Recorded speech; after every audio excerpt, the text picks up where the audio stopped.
Well, one thing I think I remember about the duo is that you both made it seem effortless, which is, a great thing, of course.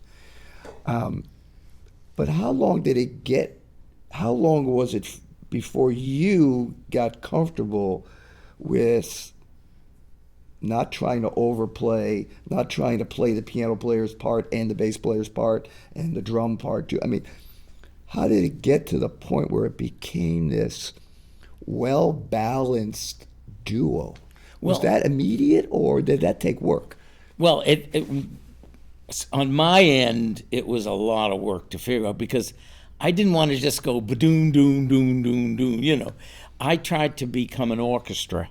I had all different ways of doing the music, and what I would do is I worked out introductions. So if I just played a little bit of this introduction, she knew exactly where we were going. So I would do that, and I had basic, sketches that always worked, but I improved on them, and we did all kinds of things with them, and we did it for over 14 years, and we never repeated one set. We always did something different. Wow. We repeated tunes, Yeah, of yeah, yeah. course, but we never repeated a set.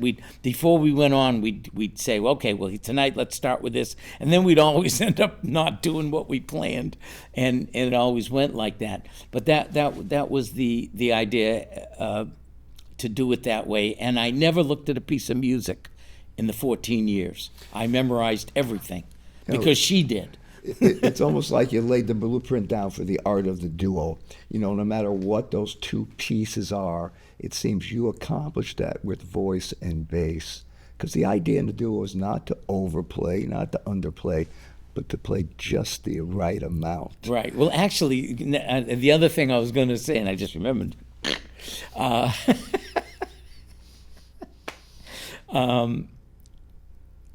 we were in a duo. We were a trio. How so? Bass, voice, and space. Ah, okay. So you looked at it that way. Okay. That's how we did it. Yeah.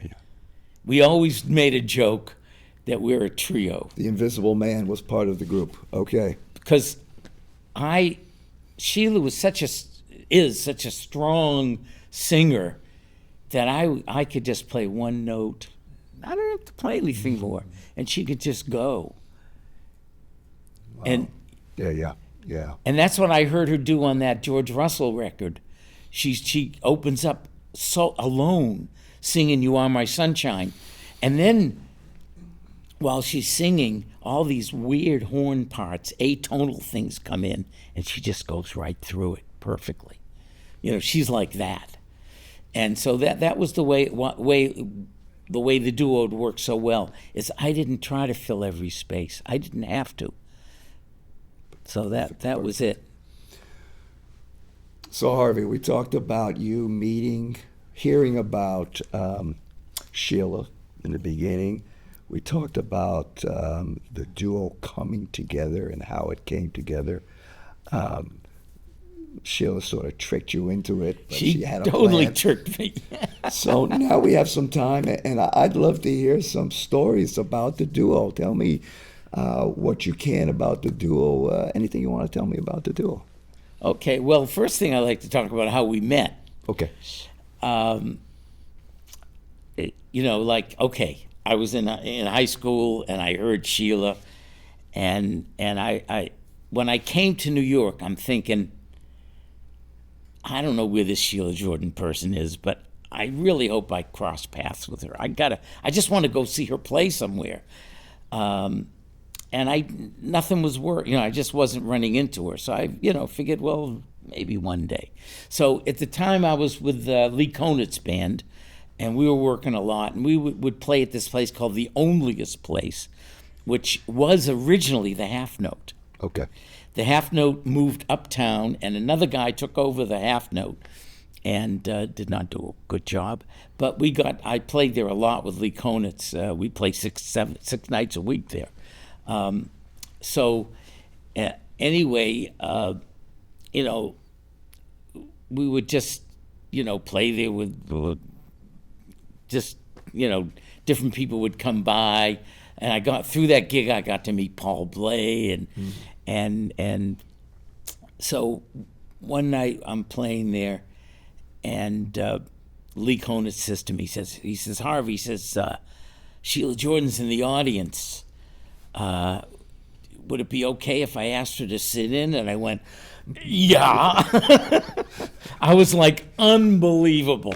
Finally, here she comes. So Sheila Jordan comes up, and I got to say, Sheila will get things going in a wild way. She somehow got Lee Konitz singing, and the two of them were singing, and I always remember the song, and I'm sure, the stories, like I said, we're on tap. These are stories that you're not getting out of any books. Right. Nobody knows these stories except me. They started singing the Liverwurst song. Don't ask me why. Somehow Liverwurst came up, and they made up a song about Liverwurst, and they sang it, and it was, and Masuo was the guitarist. Yeah. And so he started to follow it and making up chords, and I started to play along with that. And and Jimmy Madison was on drums, and we just did this thing. It was so crazy. And then we did some standards and played, and it was great. So after the gig, Sheila was in. I was talking. Said, "Oh, Sheila, it's so nice to meet you. I'm really big fan." And she says, now at that time she called me kid. She goes, "Kid, I like the way you play. Would you do any gigs with me?" I said, "Yeah." I was like, I was amazed. Here it is. I just wanted to meet her, and now she's asking me to do gigs with her. I said, "Yeah." And actually, I had a car, and she was like on the way home, so I drove her home, dropped her off. With a car, right? Yeah. It's always a plus, right? Yeah, always a plus. It wasn't much of a car, but it worked most of the time.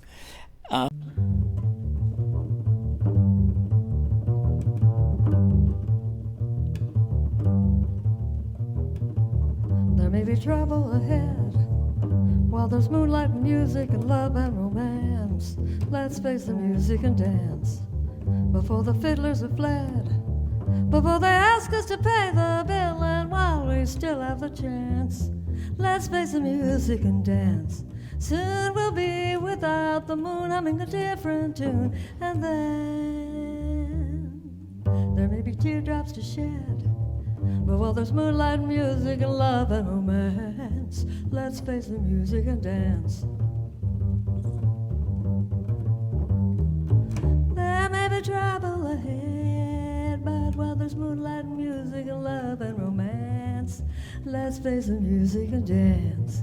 Before the fiddlers have fled, before they ask us to pay the bill, and while we still have the chance, let's face the music and dance. Soon we'll be without the moon, humming a different tune. And then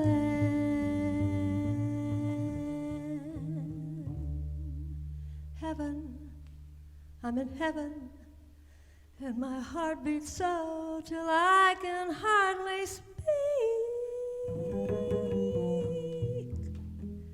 And I seem to find the happiness I seek when we're out together dancing cheek to cheek. Heaven, I'm in heaven, and the cares that hung around me through the week seem to vanish like a lucky gambler's streak when we're out together dancing cheek to cheek. Oh, I like to go out fishing in a river or a creek, but there's nothing I like half as much as dancing cheek to cheek. And I like to climb a mountain just to reach the highest peak, but there's nothing thrills me half as much as dancing cheek to cheek. Dance with me, I want my arms about you, the charms about you will carry me through too. I could have danced all night. I could have danced all night and then have begged for more. I could have spread my wings and done a million things I've never done before. I'll never know what makes this so exciting. Why, all at once my heart took flight.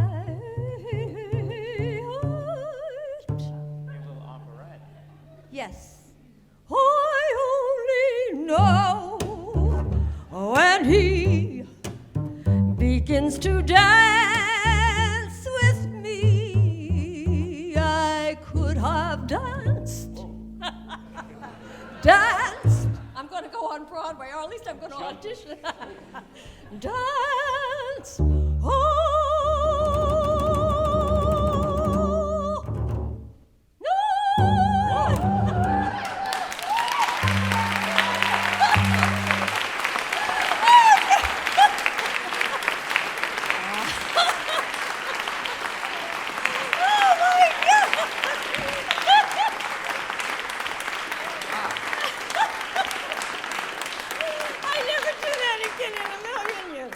I've grown accustomed to the bass. It almost makes my day begin. I've grown accustomed to your sound. I love you pound for pound. Your highs, your lows, the strings, the bow.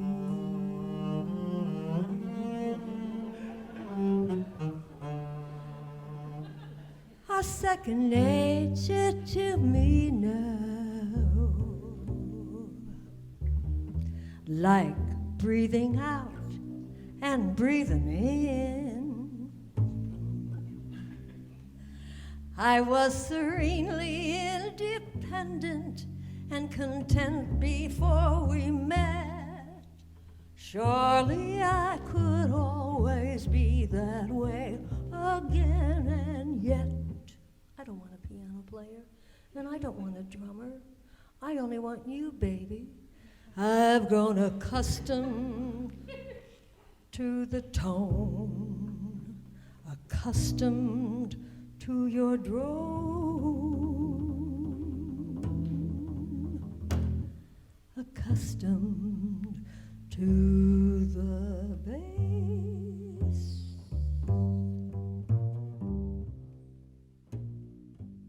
Then we stayed in touch, and then we started to do gigs together. And then eventually, like, you know, we were together with Kuhn's band, which was an amazing. It's funny you mentioned that band, as I remember that band, and as you said, you were on ECM label, and that label was very well distributed. I remember you could go to the record store. Oh, and yeah. there's a lot of ECM records. So that band with Moses and yourself and Steve and Sheila, I remember hearing several LPs on the ECM label, if I remember correctly. And you guys were like, if I could use the word, famous. I mean, I'm a little bit younger than you, but so you were somebody that group was something that I aspired to.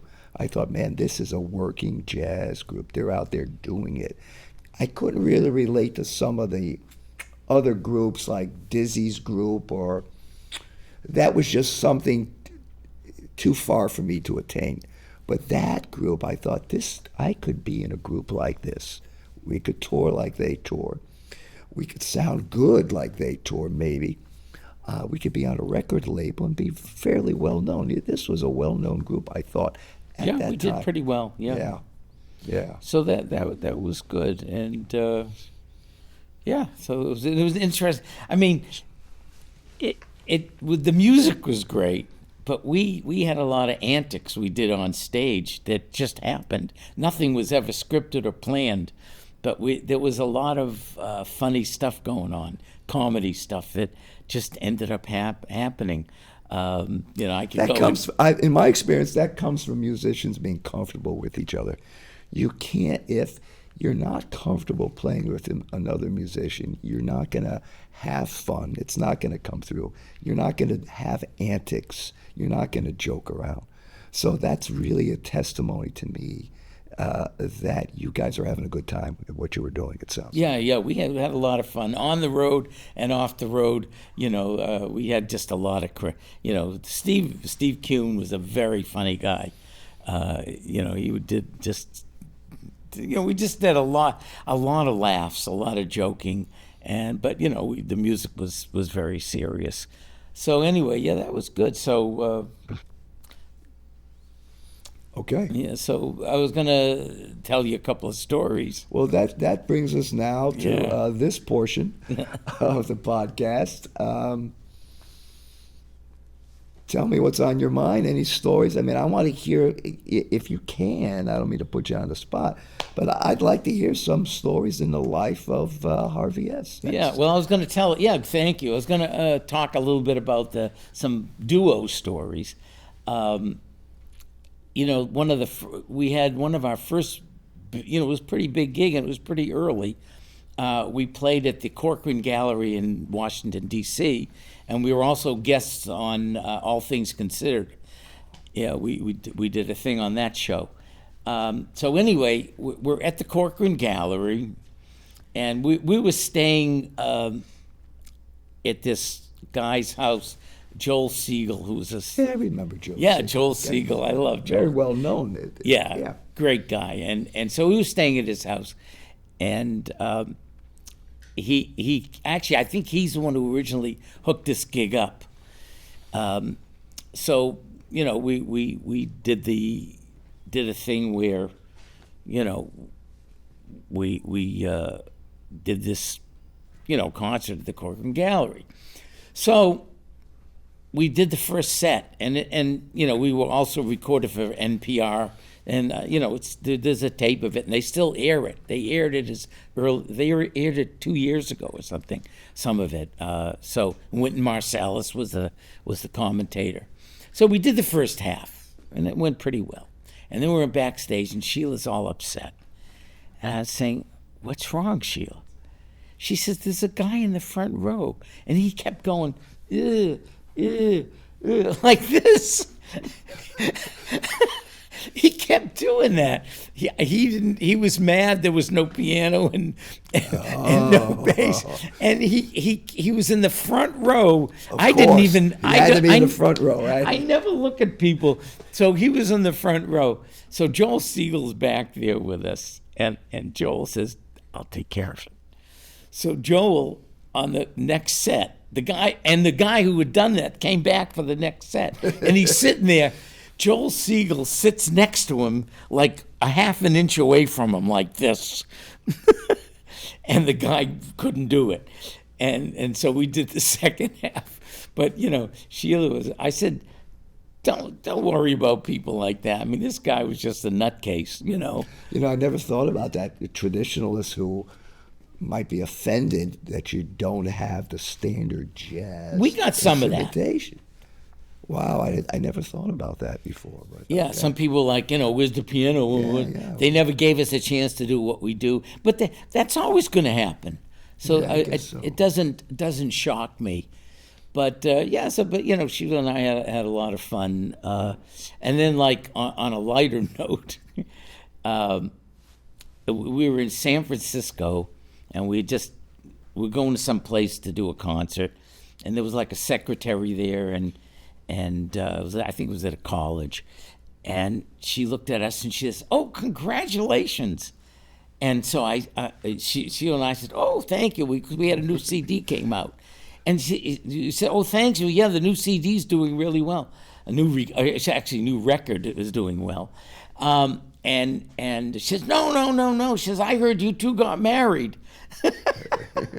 And Sheila, now what do you expect her to do? Okay, first thing, Sheila and I, we're definitely not that way. But instead of Sheila didn't say, "Oh, what? No." Sheila goes like this, with him. And I'm standing there like, I said, "Sheila, am I that bad?" You won't even consider it. She says, she's running with him, yuck. She's so funny. But that we had a lot of laughs. Well, speaking of a lot of laughs, this has been a pleasure for me doing this with you. Oh, And, thank you. I wish you all the best with this series. It's called Harvie on Tap. Harvie S on tap. Harvie S on Tap. Can you explain this idea, what it means, Harvie S on Tap? Yeah, well, the whole idea is I'm telling stories of my life. And all these stories, not all, but pretty much all the stories, are stuff that you're never going to hear anywhere else.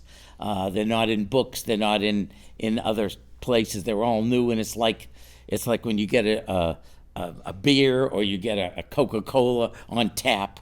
It's different than if you get it in a bottle. So this is coming right from the tap. Right from the source. Right. Exactly. And Joe, it's so great, and we've had great moments together, and more to come. I was just to say, let's do this some more. I enjoy this too. So thanks for coming to Sacred Heart and doing this. And I Thank wish you, you all the Joe. luck with your podcast. Thank you. All the best, Harvie.